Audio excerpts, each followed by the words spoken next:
তো তাই আমি একটু ফাস্ট করে নিয়েছি, কিন্তু এটা একটু সময় ধরে আমরা কিন্তু করব। যেমন দেখো এটাও কিন্তু তোমার ফ্রি হয়ে গেছে।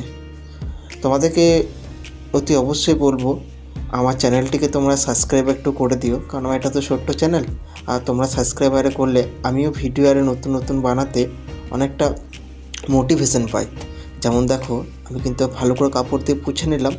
এরপরে আমি এটাতে কিন্তু তোমার গ্রিসটা করব, এবং গ্রিসটা আমি লাগাচ্ছি যেভাবে দেবে চার সাইডে লাগিয়ে দিচ্ছি গ্রিস। এইভাবে এটা একটু ফাস্ট করে নিচ্ছি তো ভিডিওটা। তোমরা যদি ভালোভাবে বুঝতে চাও তাহলে একটা আমি কিন্তু ভিডিও বানিয়ে রেখেছি গ্রিসের, কীভাবে বিয়ারিংয়ে গ্রিস করতে হয়, সেইভাবেটা কিন্তু তোমরা চাইলে দেখে নিতে পারো। যেমন দেখো আমার বড় বিয়ারিংটা মানে 2-এর বিয়ারিংটা হয়ে গেছে, আমি 1-এর বিয়ারিংটা করছি। বিয়ারিংয়ের নাম্বারগুলো তো আমরা সবাই জানি, এই ছোটোটা হচ্ছে 6201 আর বড়োটা হচ্ছে 6202। ঠিক আছে, তো এরপর দেখো আমি গ্রিসটা করে ফেলি।